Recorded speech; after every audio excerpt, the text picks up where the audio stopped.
तो नमस्कार सांग मैंने जय जगन्नाथ स्वागत करुच्ची मोर आउ एक नुआ भिडियो तो चलतु सांग मैंने आज आम किसी गोटे क्रिस्पी जिनस गोटे बनइबा पागटी भी आज बढ़िया अच्छी तो से आम आज गोटे क्रिस्पी आइटम बनइबा तो सांग मैंने देखो मुझे बनई स्वीट कॉर्न रे पकोड़ा माने मक्का रे पकोड़ा बनई तो सांग मैंने बहुत नुआ रेसिपी आपण मैंने रेसिपी को पूरा शेष पर्यटन देखूँ भल भाव में बुझीपारे आ हाँ सांग मैंने मक्कार ये पकोड़ी बहुत बढ़िया बहुत टेस्टी होता आपण मैंने निश्चय घरे बनातु तो चलते सामने रेसिपी आम स्टार्ट करना तो देखो से गोटे बड़ पिज नहीं अदा 2-3 कंचा लंका आठी मक्का रखी आउ सांग मैंने किसी धनिया पत्र आउ किसी रसुण नहीं तो चलते आम प्रथम मक्का को ये धोई नेबा तो सांग मैंने मक्का को टे भल भाव ये धोई नेबा मक्का को धोई सारापर आम चलतु एक गोटे प्लेट को एमती काढ़ी नेबा तो सांग मैंने देखूँ ये मक्का गुड़ी को सब धोई नहीं गोटे अलग प्लेट को एमती काढ़ी नहीं सांग मैंने पूरा देसी मक्का मक्का को पूरा छड़े बनई गोटे जोटा गुटिका मक्का आसे छड़े एमती कर किणा मक्का नुहे तो सांग मैंने तापर देखो मक्का को धोई सारापर आम चलते पियाज काटी नेबा तो सांग मैंने ये पियाज को ओल्टा ओल्टा करदे एमती गोल गोल साइज रे अधा गोल साइज आम काटी नेबा पियाज को कारण सांग मैंने एमती काटिक छड़े देला हाथ में पियाज भी अधिक हो गोटी गोटिका हो तो से देखूँ पियाज को भी आम ये भल भाव में छड़े नेबा एमती गोटी गोटिका करदे तापर चलतु आम एक गोटे प्लेट को एमती काटी नेबा तो सांग मैंने पियाज काटी सारापर तो चलतु आम ए लंका काटिबा सांग मैंने मु 2-3 लंका नहीं जो थी मुझे गोटे मात्र लंका काटिकी पकोड़े आड कर आउ 2टी लंका को रखी तेल रे भाजियापाई जोटा कि पकोड़ा सहित खायापी बहुत टेस्टी लगे कंचा लंका तेल टे भाजीदे बहुत बढ़िया लगे तो से सांग मैंने गोटे लंका एमती काटी नहीं आउ 2टी लंका रखी जोटा कि मुझे तेल रे भाजी तो सांग मैंने तापर चलते आम धनिया पत्र को काटी नेबा धनिया पत्र को आम ये बहुत भल भाव में छोट छोट कर काटी नेबा कारण पकोड़े धनिया पत्र भी आम ऐड करवा तो चलते सांग मैंने देखो धनिया पत्र साइज केमी मुझे काटुची छोट छोट करी तो चलतु धनिया पत्र भी कटा ये सरी जाइए आम एक से प्लेट को काढ़ी नेबा तो सांग मैंने धनिया पत्र काढ़ी सारापर चलतु एवं अदा को भी काटी नेबा सांग मैंने अदा और रसुण ये मुझे भल भाव में कुटिकी छेचिकी सांग मैंने अदा को एमती छोट छोट कर प्रथम काटी नेबा रसुण तो आम छोट छोट पीस अच्छी अदा को एमती छोट छोट कर काटी नेबा तापर अदा को आम कुटी नेबा अदा और रसुण उभय को तो चलते सांग मैंने ये देखूँ अदा को मुझे कुटा स्टार्ट कर नहीं तो अदा को आम ये बेसी कुटानी टी खंड खंडिया रहा रसुण आप देखूँ भल भाव में भी पेस्ट है ना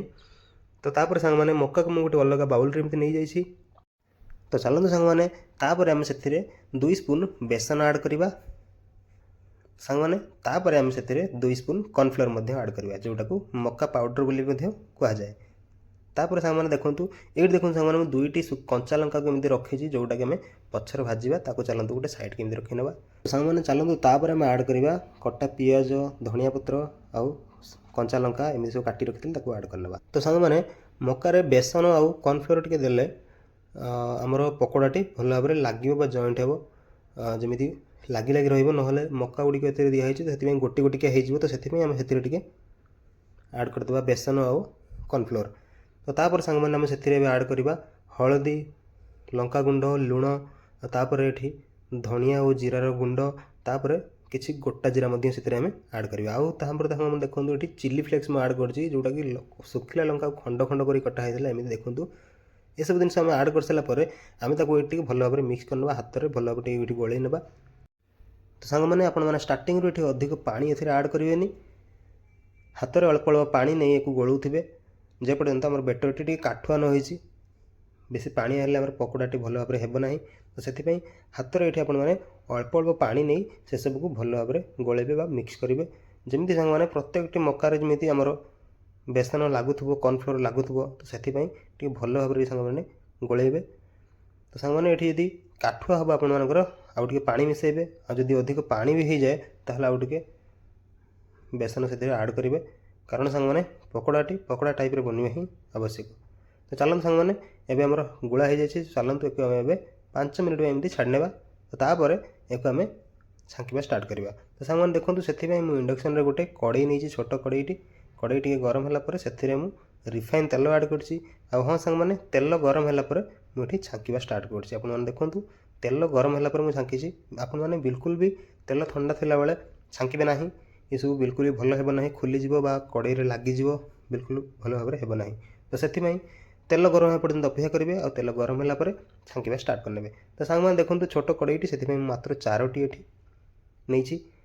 पकोड़ा आउ पकोड़ाटी भल भाव में गोटे साइड हो गला मुझे ओल्टे नहीं आ गोटे साइड भी हाँपाई। तो सांग मैंने देखो पकोड़ा को मुझे गोटी गोटी कर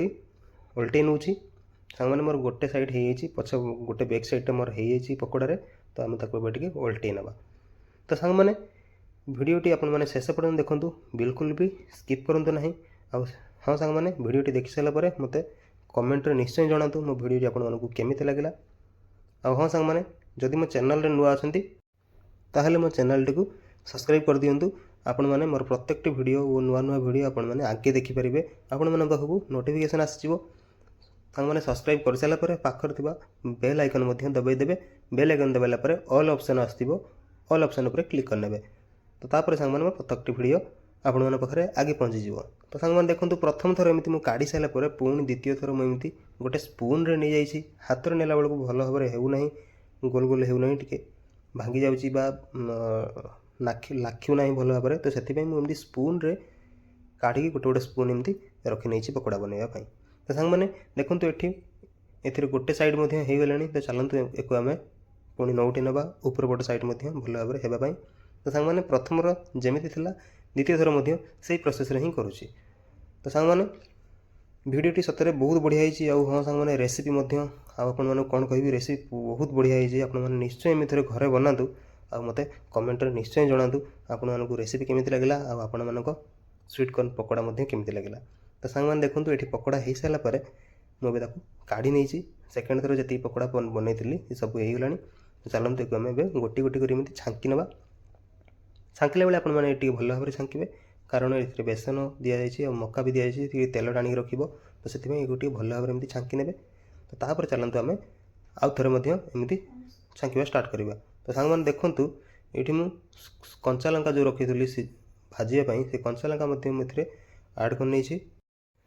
तो सांग मैंने पकोड़े एमती लंका को भाजिक नेले पकोड़ाटी आपंकर 2 गुण स्वादिया लगे सतर। सांग मैंने आपने थोड़ा ट्राए करूँ तापर जाकि आप जानवे। तो सांग मैंने ये देखो मुझे सेकेंड थर तृतीय थर पकई नहीं आ सबतक एमती भल भाव में छांकी नहीं। तो तापर चलतु एक आम गोटे प्लेट को एमती सर्व करने काढ़ी नेबा। तो सांग मैंने देखूँ ये सर्व करने मुझे गोटे प्लेट नहीं आ प्लेट उपरक एमती गोटी गोटी कर काढ़ी नौ। तो हाँ सांग मैंने आपण मैंने तुम वीडियो को शेष पर्यटन देखिले। तो आशा करुँची मो भिडटी आपको निश्चय भल लगी मो रेसिपीटी आपको बहुत बढ़िया लगी। तो सांग मैंने से बिल्कुल भी डेरी करेंगे ना गोटे लाइक करेंगे कमेंट करेंगे और सांग मानक मध्य शेयर करेंगे। आ हाँ सांग मैंने जदि आपण मैंने मो चैनल रे नुआ अच्छा ताहले चैनल को सब्सक्राइब करने बिल्कुल भी भूलिए ना। तो सांग मैंने जदि आपण मैंने मो चैनल को सब्सक्राइब करुँच मो प्रत्येक नुआ वीडियो आपण पाखे आगे पहुँचो जहाँफल आपण मैंने मो वीडियो को आगे देखिपारे। तो चलते सांग मैंने बिल्कुल भी डेरी करूँ ना वीडियो को फटाफट